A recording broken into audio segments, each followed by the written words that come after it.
Hello and welcome back to another video. This week I'm at Golden Eagle Regional Park.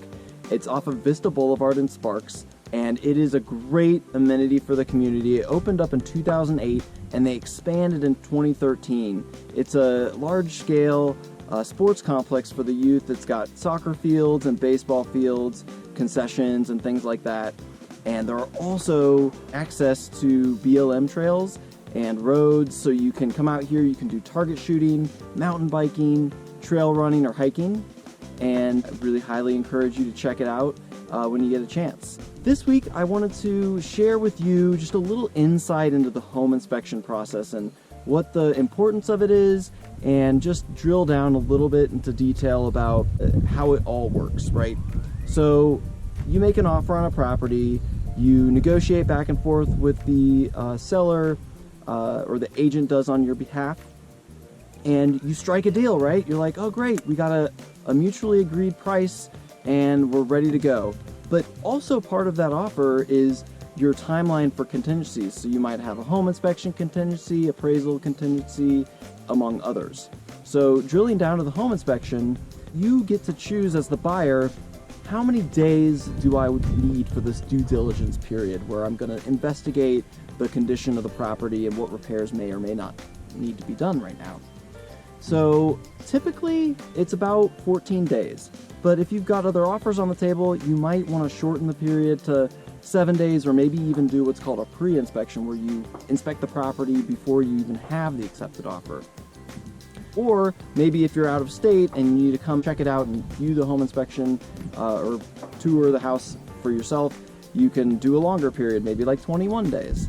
So that's really that piece of it.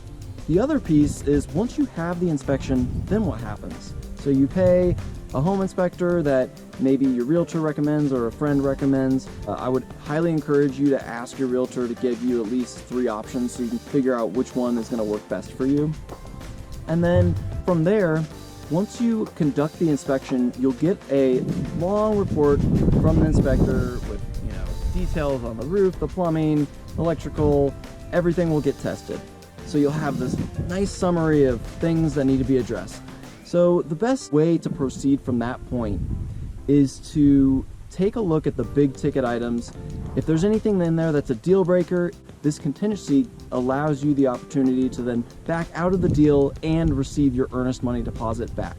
If there are just some repairs that are relatively minor or maybe larger in size but can be dealt with, or maybe you've built that into the price because you are already aware of it, then you have the opportunity to then drill deeper.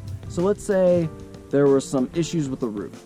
Well, then if you have enough time in your contingency period, if you've gotten your home inspection done right away, you can then call a professional roofer and have them give you an estimate and find out how much it will cost to deal with this issue, or if it's even a big issue that needs to be addressed right now or later.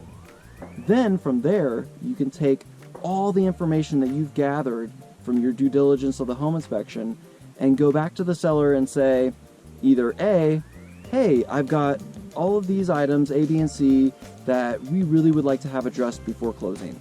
And you can put it on the seller then to have, they get to then choose their vendors who they want to repair, and they'll make those repairs before closing, and you can go and re-inspect before you sign on the dotted line and make sure that those things are completed.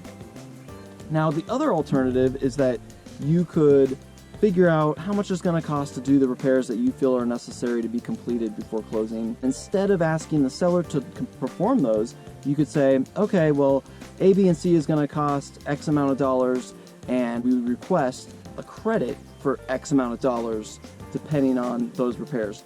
And then it's a negotiation just like the price. The seller might come back and say, I'll give you half of that, or yeah, I will give you X amount of dollars. And you agree on that. So that's pretty much in a nutshell how the home inspection works. And if you have any other questions regarding that, I'm happy to answer them anytime.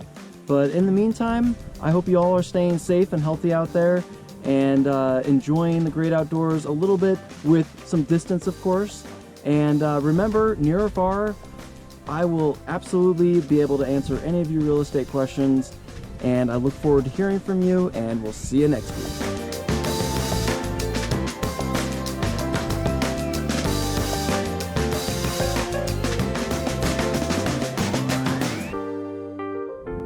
Remember, for your protection, get an inspection.